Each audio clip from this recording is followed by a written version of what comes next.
Salut, c'est Cyril de Web de Fou. J'espère que tu vas bien, Martin. Écoute, on se retrouve pour un nouveau podcast pour voir ensemble les spams en boîte de réception. Tu vas comprendre pourquoi des fois t'as des spams, des gros trucs de phishing qui arrivent inbox, qui arrivent dans ta boîte de réception. Tu vas comprendre comment ils font, tu vas comprendre pourquoi. Bien entendu, je vais pas tout te dévoiler parce que c'est le sujet de la formation de la semaine qui est dans la description, qui s'appelle comment tripler ses taux d'ouverture en mailing.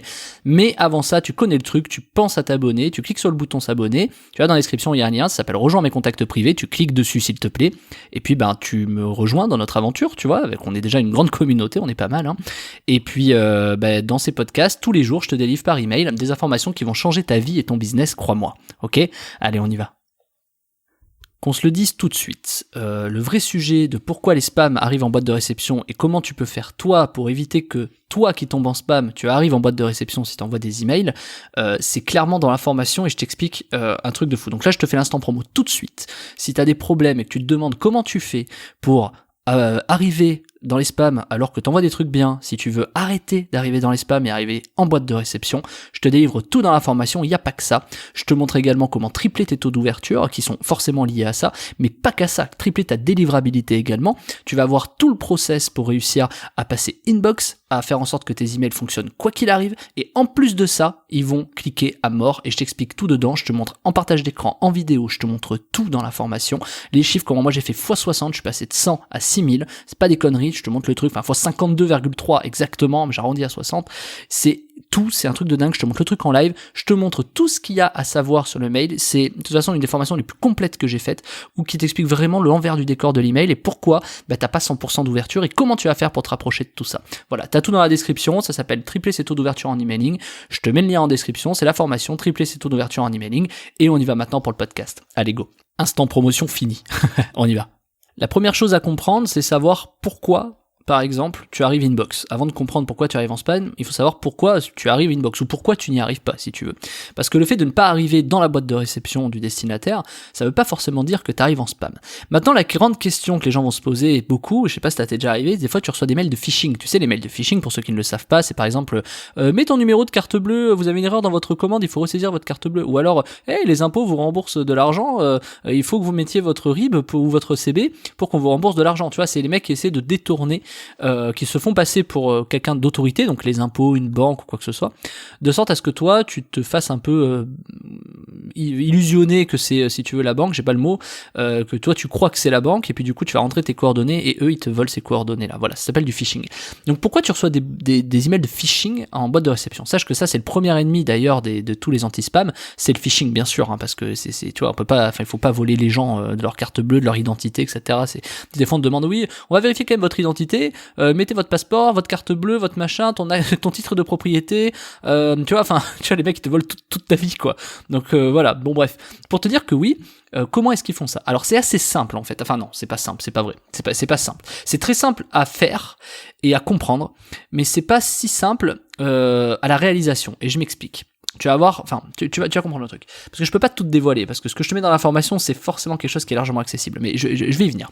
En fait, il y a des trucs qui fonctionnent, par exemple, quand on envoie des emails. Ces trucs qui fonctionnent, bah, ce serait bien qu'ils fonctionnent. Tu vois, si t'as beaucoup d'emails, je sais pas, si t'as envoyé beaucoup d'emails, tu sais qu'à un moment donné, t'en as qui marchent mieux que d'autres. Ceux qui marchent mieux que d'autres, il faut réussir à te dire, qu'est-ce que je pourrais envoyer à la place, tu vois. Sauf que si tu envoies quelque chose à la place, ça va vraiment ouvrir. Donc t'es toujours un peu bercé par ça, tu vois. Tu te dis, bon, je fais comment, faut pas que je me fasse berner. Voilà, c'est le mot que je cherchais tout à l'heure. Faut pas que je me fasse berner par ce système-là.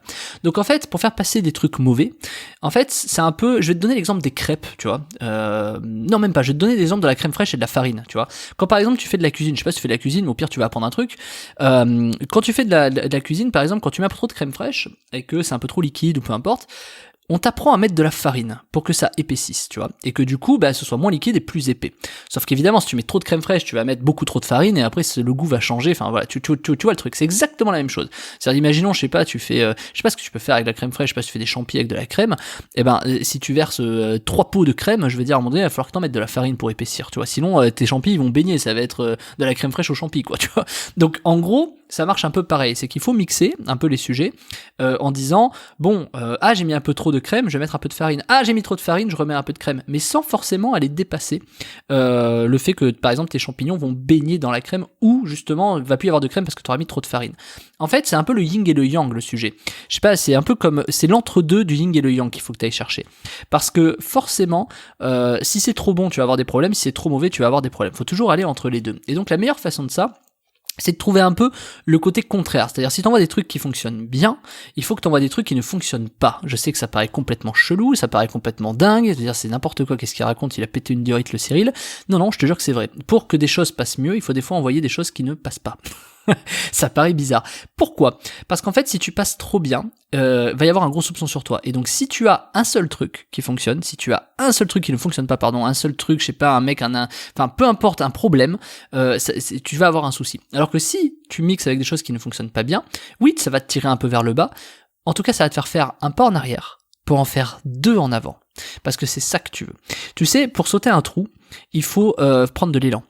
Ou pour mettre de la farine pour épaissir un peu, tu es obligé de mettre de la crème fraîche au départ, tu vois, même si t'en veux pas, même si machin. Bon, il y a plein d'autres techniques, qu'on se le dise en cuisine, mais on s'en fout, c'est pas le sujet, c'est pas un podcast sur la cuisine.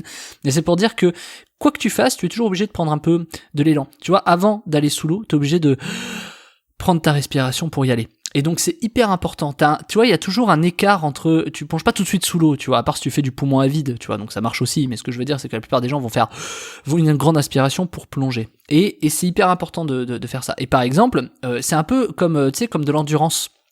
Là, je peux donner plein d'exemples différents. C'est un peu comme de l'endurance, où au départ, quand tu cours, tu sais, tu passes ce seuil, je sais plus comment ça s'appelle, je crois que c'est au bout de 5 minutes, le deuxième souffle là s'appelle. Au bout de 5 minutes, t'as envie un peu de lâcher le truc, tu sais, tu dis voilà, c'est chiant, je suis épuisé et tout. Et puis quand tu passes ce cap-là, et ben après tu peux courir pendant 20 minutes, tu vois, 30 minutes, 40 minutes, bon, il y a d'autres phases, mais tu vois, et en fait c'est ce second souffle-là, il est hyper important. Et par exemple, je reviens sur l'histoire de l'apnée, quand tu prends ta respiration, ben c'est pas parce que t'as plus d'air que tu peux pas rester, ce qu'on appelle rester en poumon à vide. En fait, quand tu regardes un peu l'environnement et le corps, comment il fonctionne, tu te rendras compte qu'en fait tout fonctionne pareil. Et en vérité, c'est exactement la même chose, c'est-à-dire il faut toujours cette préparation, cet élan de te lancer, prendre cet élan de lancement pour justement y arriver. Donc ça donne quoi concrètement dans l'email ? Bah des fois le fait d'arriver en spam te permet d'arriver en boîte de réception. Et là tu te dis what the fuck ? Et bah justement, c'est ça qui est assez extraordinaire. Plus t'arrives en spam, plus tu vas arriver en boîte de réception. C'est pas ce que je dis. C'est pas ça que j'ai dit. J'ai dit si t'arrives en spam, tu vas avoir plus de chances d'arriver en boîte de réception. Pourquoi ? Parce que si t'arrives en spam, tu vas être capable de savoir pourquoi t'arrives en spam. Tu as bien réalisé des choses pour que t'arrives en spam. Moi, ces choses, je les connais, que t'as faites pour arriver en spam, que toi, tu ne connais pas, justement. Et donc, du coup, comment tu fais pour renverser la vapeur ? Comment tu fais pour revenir en boîte de réception ? Parce que, sache que tout ce qui est Orange, Free, Hotmail, Gmail, ils préfèrent les gens, écoute bien ce que je vais te dire, c'est hyper important la valeur là, je vais te délivrer, ils préfèrent les gens qui passent en spam et qui repassent en boîte de réception, plutôt que les gens qui passent que en boîte de réception. Et c'est très logique quand tu connais le sujet. Je te jure que c'est vrai, personne te le dira. Tout le monde te dira mais n'importe quoi, machin. Ouais, laisse-les parler ces gens-là. Tu sais quoi, ils essaient de te dire des choses, tu vois, enfin, cherche pas, je vais pas faire l'Illuminati, tu vois, sur un sujet comme ça. Mais honnêtement, crois-moi, moi je connais des gens chez des anti-spam, je connais des gens sur la délivrabilité chez Orange, chez Gmail, chez Free, chez tout le monde. Et franchement, c'est un truc de dingue ce que je suis en train de te dire. Ça, c'est, j'espère pas avoir de problème en disant un truc comme ça, mais c'est une petite règle que personne ne te donne. C'est qu'en fait, pourquoi est-ce qu'ils préfèrent les gens qui passent en spam pour arriver en boîte de réception ? Quand tu réfléchis bien, je t'invite à faire pause et à réfléchir avant de te donner pourquoi la solution. Il faut que tu comprennes le sujet. Essaie de faire pause et de comprendre pourquoi ils préfèrent ça. Et maintenant, je te le donne en 1000. Quand tu arrives dans la boîte de réception, en fait, ce qui se passe, c'est que plus tu arrives en boîte de réception, plus tu vas atteindre des gens, tu vois. Et on sait mécaniquement que dans l'email, plus tu atteins des gens, plus tu as des chances que les gens ne soient pas contents. Pourquoi ? Parce que plus tu touches de gens, plus tu as des gens qui vont être moins intéressés et vont se désinscrire. Et donc, en fait, quand tu arrives trop en boîte de réception, tu as des taux de désinscription, de mise en spam ou autre. Même des gens qui sont inscrits opt-in chez toi, il n'y a pas de problème. Enfin, je veux dire, des gens, enfin, c'est forcément opt-in d'ailleurs, hein. Mais ce que je veux te dire, c'est que forcément, les mecs, ils se désabonnent. Et plus tu touches, imagine, tu aurais 100% d'ouverture sur ton email. Imagine, ça n'existe pas, mais imagine. Tu aurais 100% d'ouverture. Et ben, tu vas avoir beaucoup plus de problèmes que si tu avais 20% d'ouverture. Et ceux qui envoient les emails le savent bien. Et plus, sache qu'un Mailchimp ou un Mailjet, ils savent très bien les emails qui ouvrent chez toi. Parce qu'ils les traquent. Toi, tu le sais, les emails qui ouvrent chez toi. Donc, eux, ils le savent. Et donc, du coup, tu te rendras compte très souvent que il y en a qui ouvrent tes emails tout le temps. Il y en a qui les ouvrent pas tout le temps. Alors que dès qu'ils les reçoivent, par exemple, en boîte de réception, ils les ouvrent. Parce qu'en fait, ils savent très bien jauger ça. ils savent très bien dire, tiens, aujourd'hui, chez telle personne, on va le mettre plutôt dans l'onglet promotion, chez telle personne, on va le mettre plutôt en spam, parce qu'ils vont voir comment ça réagit.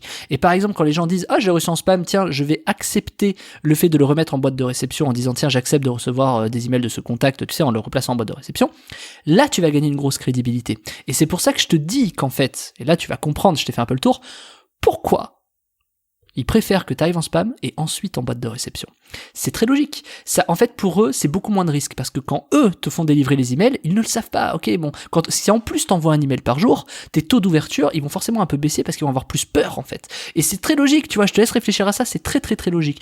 Et justement, moi, je t'explique toute la technique pour justement prendre cet élan et revenir. Parce que là, je te dis, oui, il faut que les mecs te mettent en boîte de réception, mais il y a beaucoup mieux à faire et beaucoup plus simple. Tu vas pas demander à toute ton audience de te passer en spam pour te repasser en boîte de réception. Tu vois, ça marche pas comme ça, pas du tout. D'ailleurs, je fais surtout pas ça, sinon t'es foutu. Parce que les gens, ils vont te mettre en spam, tu vas te faire déglinguer, quoi, tu vois. Mais bon, et puis tu peux pas demander ça à ton audience, tu vois. Donc du coup, ça t'est déjà arrivé probablement, tu sais, ces mails où, je sais pas, tu reçois peut-être mes mails à moi dans ta boîte, puis d'un coup, tu les reçois dans les onglets promotion, puis ils repassent dans ta boîte, puis d'un coup, tu les reçois en spam. Et tu vois, il faut que tu comprennes ce système. Toi, tu vas dire, utilisateur, tu vas te dire, oui, c'est parce que si elle doit faire de la merde, doit avoir une mauvaise réputation. Non, que nenni, cher monsieur. C'est que forcément, ils jouent à ça pour voir un peu, voilà. Et c'est là où c'est hyper intéressant. Si eux jouent à ça, tu te doutes que donc il y a une sorte d'algorithme qui est créé. Quand tu connais cet algorithme, quand tu sais, et franchement il est pas si compliqué, encore une fois, quand c'est toujours simple à la fin. Quand tu connais cet algorithme, tu es capable de jouer là-dessus.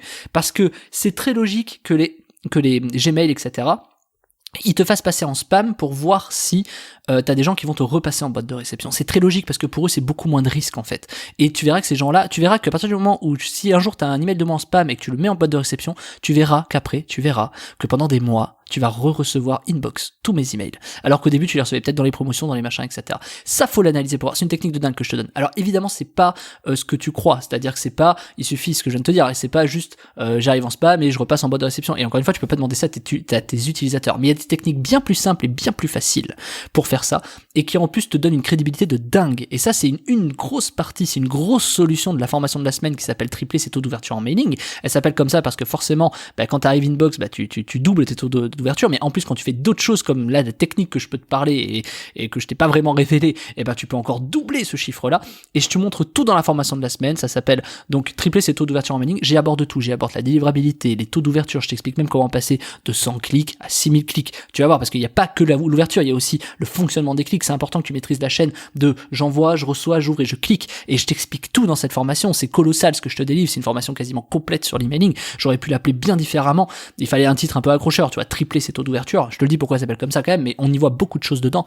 Et j'aurais même pu la découper en 3 formations, cette formation. Mais j'ai préféré toute la regrouper pour pas te faire payer 3 fois le truc, tu vois, clairement. Mais je voulais t'en faire une complète, tu vois. Et je te partage tout avec mon écran, vidéo, tu sais, les formations sont toujours en vidéo. Donc je te partage tout dedans.